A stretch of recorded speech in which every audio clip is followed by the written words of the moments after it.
Hello everyone. आज मैं आपके साथ एक रियल लाइफ एग्जांपल डिस्कस करने वाला हूँ।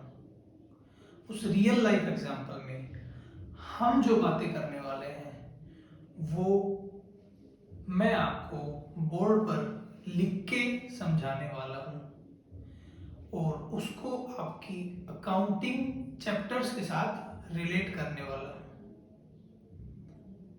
सिंपल से सिंपल वे में मैं कोशिश करूंगा कि आपको वो समझ में आए, क्योंकि ये रियल लाइफ की कहानी है, रियल लाइफ की बातें हैं, तो आप रिलेट तो कर पाएंगे, लेकिन मैं उन्हें आपको बुक्स में भी उतारना सिखाने वाला हूँ। तो मेरे साथ आइए शुरू करते हैं। मेरा एक दोस्त है, फ्रेंड। उसने हाल ही में एक बिजनेस शुरू किया है। उसका जो बिजनेस है वो है कि वो जो टाइल्स हैं वो खरीदता है और मुनाफे पर बेचता है। सबसे पहले मेरे दोस्त को जरूरत पड़ी एक जगह की, एक प्राइम लोकेशन की। प्राइम लोकेशन की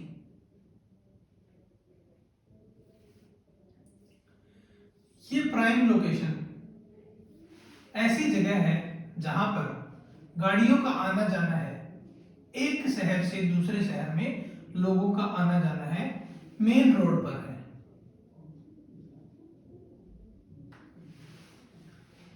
अब बात यह है कि ये जो शॉप है, ये जो लोकेशन है, ये मेरे दोस्त की खुद की नहीं है। ये उसने रेंट पर लेने की सोची।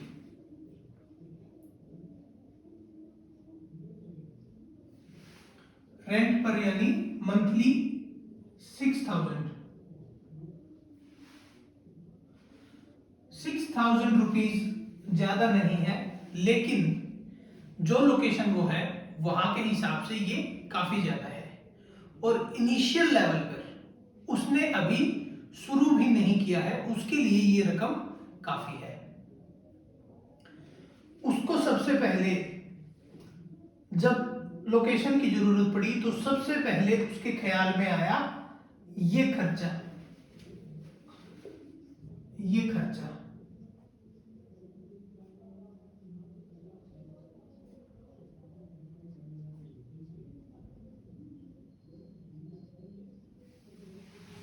तो उसने क्या किया, जिस पर्सन की वो शॉप है वो उसका जानने वाला था। उसने उससे कांटेक्ट किया और उसे अपने आइडिया के बारे में बताया, क्योंकि मेरा जो दोस्त है उसको बिजनेस की नॉलेज है।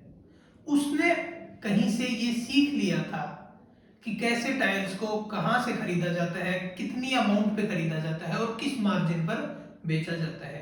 उसको ये नॉलेज थी। और वो ऑपरेशन पार्ट यानी टाइल्स को खरीदना, उसके लिए फिर उसको ट्रांसपोर्ट करना अपनी लोकेशन तक, ये सारी नॉलेज उसको है।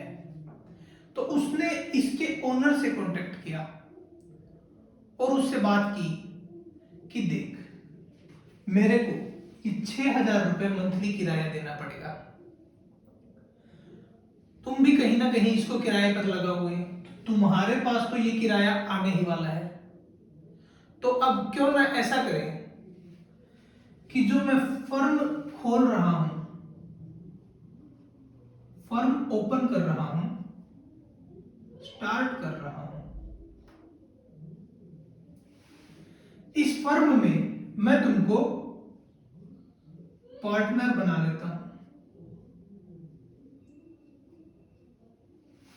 पार्टनर बना लेता हूं। ये किराया अब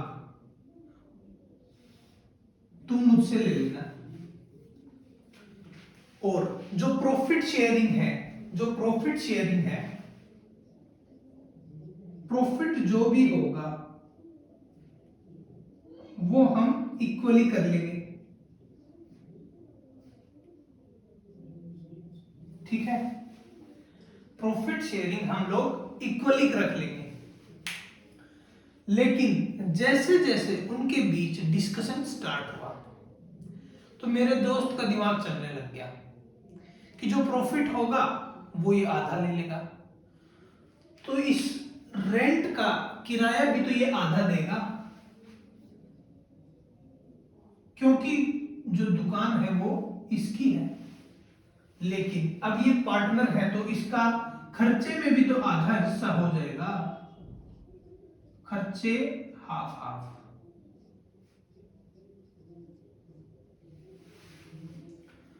तो उसने इस तरीके से अपनी ये शॉप किराए पर ले ली। उसके अलावा उसने 5 लाख रुपए इनिशियली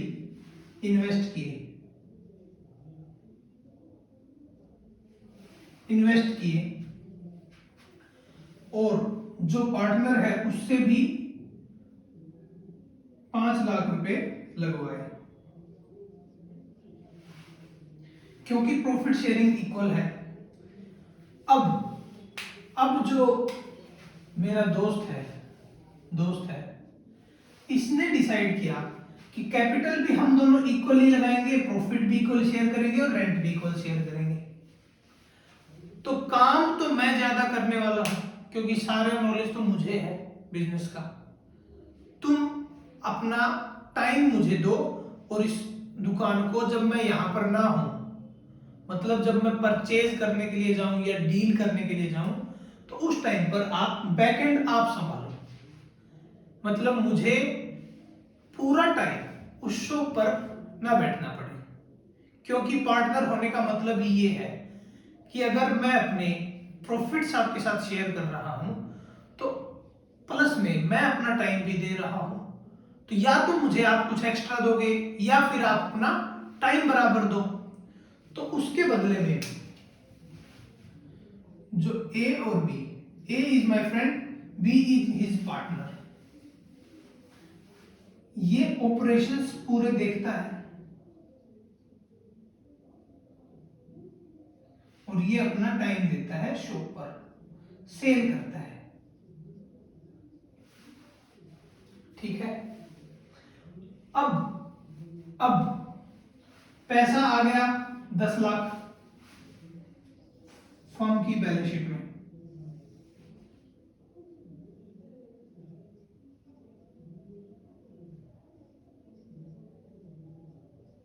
फर्म की बैलेंस शीट में 10 लाख रुपए आ गए, पार्टनर्स कैपिटल 10 लाख, ठीक है। जिसमें ए ने लगाए 5 लाख और बी ने लगाए 5 लाख। साथ ही में मेरे पास आ गया कैश आ गया 10 लाख, मतलब फर्म के अकाउंट में आ गए 10 लाख।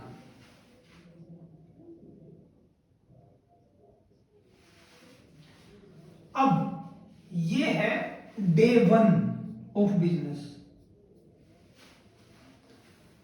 दोनों ने पैसा इकट्ठा कर लिया और जो मेरा दोस्त है उसने अपने लिंक से टाइल्स का स्टॉक ऑर्डर कर दिया और वो देखने चले गए वहां पर। अब टाइल्स की क्वालिटी उनको समझ में आ गई, वैरायटी समझ में आ गई, तो 5 तरह की वैरायटी वो लेकर आ गए इनिशियली। और इस वैरायटी यानी स्टॉक और एडवांस में स्टॉक खरीदा उन्होंने 5 लाख का, जिसके बदले में वो लोग एडवांस देकर आ गए।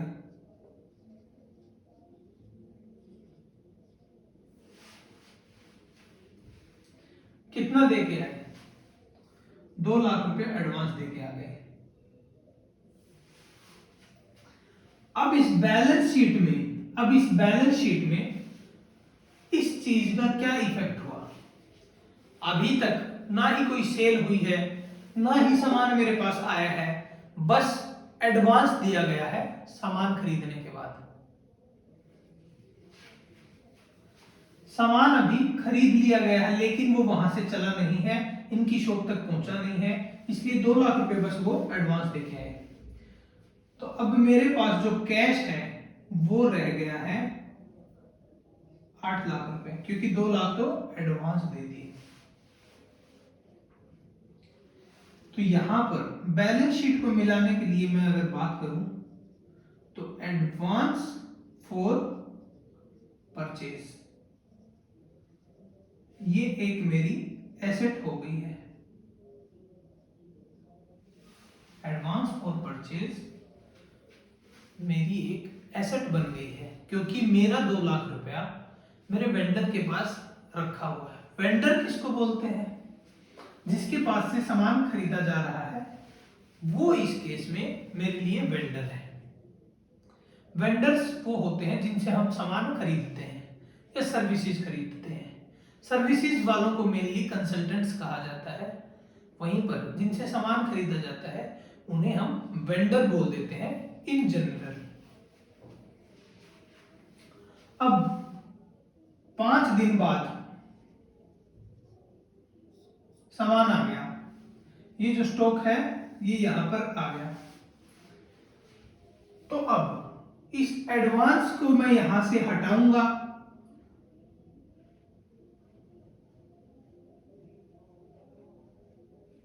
और इसकी जगह मैं लिखूंगा स्टॉक। ये मेरा हो गया परचेज। ये जो स्टॉक है कितने का आया? उस स्टॉक की वर्थ कितनी है? 5 लाख रुपए। स्टॉक की वर्थ है 5 लाख रुपए, और जो बाकी का 3 लाख रुपए है, जो कि आप देख पा रहे हैं कि मेरी एसेट साइड हो गई है 13 लाख, जबकि लायबिलिटी साइड अभी भी 10 लाख है। तो बाकी का जो 3 लाख है वो अब मेरे लिए एक लायबिलिटी की तरह ट्रीट होगा, जब तक ये पैसा मैं पे नहीं कर देता, या मेरा दोस्त पे नहीं कर देता है। तो करंट लायबिलिटी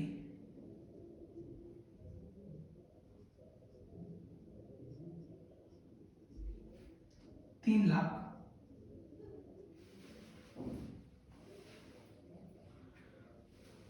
जब ये पैसा पे हो जाएगा तब ये लायबिलिटी यहां से कट हो जाएगी, कैश 3 लाख से कम हो जाएगा, और बैलेंस शीट वापस 10 लाख पर आ जाएगी।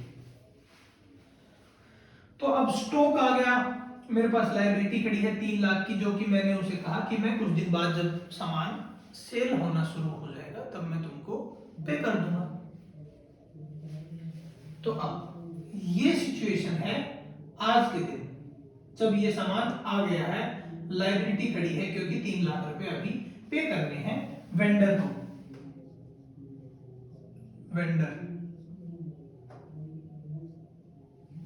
वेंडर को 3 लाख रुपए अभी पे करने हैं, जो कि मेरी करंट लायबिलिटी है। अब बात करते हैं ट्रेडिंग की। अब सामान बिकना शुरू होगा। सामान बिकने में थोड़ा टाइम लग सकता है, लेकिन जब सामान बिकना शुरू होगा तो बढ़ेगी सेल। 5 लाख का इसके पास स्टॉक रखा हुआ है, जिसको मैं मानता हूं कि ये अगले साल में या आने वाले समय में 50% सेल कर देगा। 50% सामान सेल कर देगा तो 5 लाख का 50% इज 2.5 लाख सेल कर दिया, और मैं मानता हूं कि वो 25% प्रॉफिट पर सेल करेगा। ठीक है, तो ये हो जाएगा 3,75,000। 3,75,000 की उसने सेल कर दी। 3,75,000 की उसने सेल की है। अब मैं प्रॉफिट निकालना चाहता हूं, तो वैसे तो मैंने बता दिया है कि 25% प्रॉफिट हमने कमाया है, लेकिन अगर मैं खर्चे की बात करूं तो खर्चा यहां पर कितना हुआ है, 2.5 लाख रुपए का सामान खरीदा था, 5 लाख का टोटल सामान आया था, और जो बिका है, जो सामान सेल हुआ है, उसकी कॉस्ट थी 2.5 लाख रुपए। तो मैं प्रॉफिट निकालने के लिए 2.5 लाख रुपए लेस करूंगा या 5 लाख रुपए, ये सवाल मेरा आपसे है।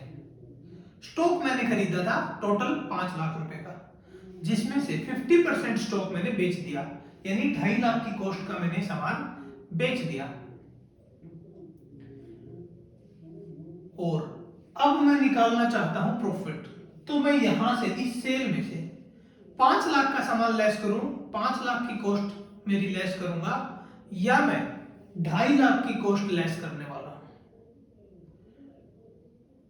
यही एक इंपॉर्टेंट कॉन्सेप्ट है अकाउंटिंग का, कि जितना सामान बिका है उसकी जितनी कॉस्ट है सिर्फ वही लेस होगी, जो कि आप ट्रेडिंग अकाउंट में भी करते आ रहे हो।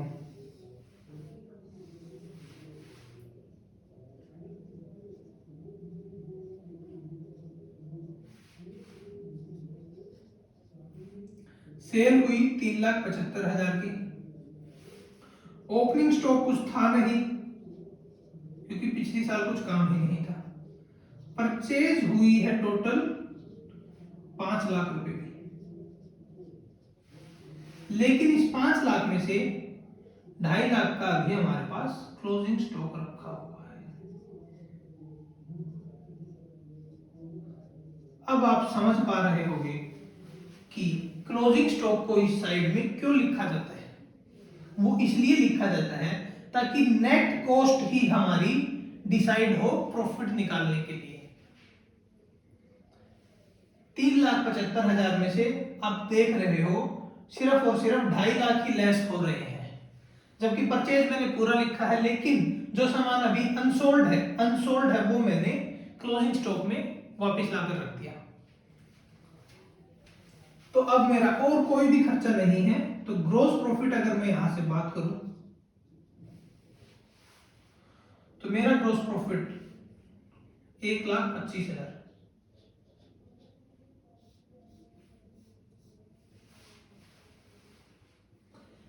अब नेट प्रॉफिट की साइड में चलूं, profit and loss account. Gross profit मेरा आया है 1,25,000।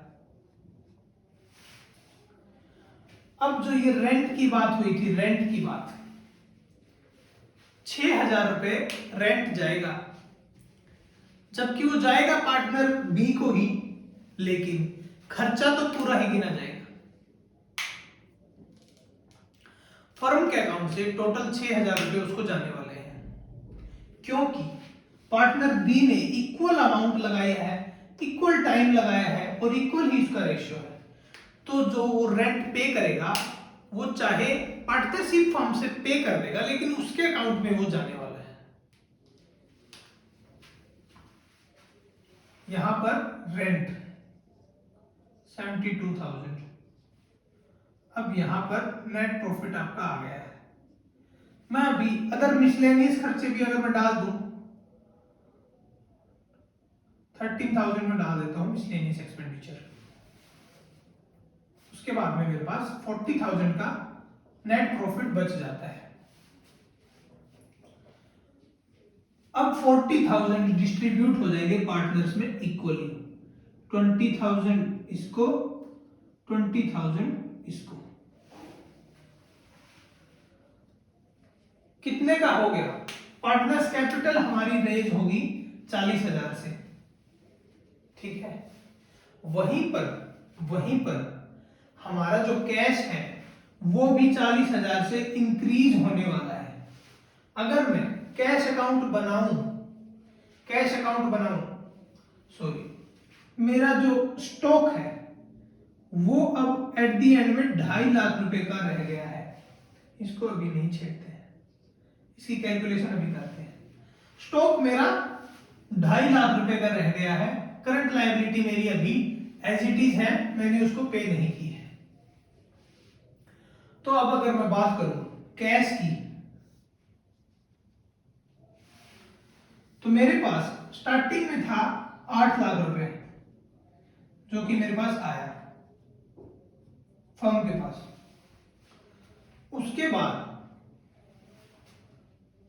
यहां तक की एडजस्टमेंट हमने कर ली थी, ठीक है। अब इसके बाद सेल हुई है जो कि हुई है 3,75,000 की। इसके बाद पैसा पे भी किया गया है जो कि रेंट का पैसा गया है 72,000 और मिसलेनियस एक्सपेंडिचर का पैसा गया है 13,000। तो बाकी जो बच गया वो हमारे पास बैलेंस बच गया, और वो बैलेंस जो है हमारा यहां पर आ जाएगा, और ये हमारी दोनों साइड फिर से मैच हो जाएंगे। अब इस चीज में मैंने आपको कुछ बहुत नई बात कुछ नहीं बताई है, आपको ऐसा लग सकता है, लेकिन मैंने आपको दो पार्टनर्स के बीच क्या क्या डिस्प्यूट हो सकते हैं वो समझाने की कोशिश की है। सिंपल बेसिक्स तरीके से कैसे ट्रेडिंग अकाउंट तक मैं गया हूं, बैलेंस शीट के अंदर क्या क्या एडजस्टमेंट्स की हैं, और प्रॉफिट मैंने कैसे निकाला है, उस प्रॉफिट को मैंने डिस्ट्रीब्यूट किया है, और एट द एंड में कैश की क्लोजिंग कैलकुलेशन भी की है।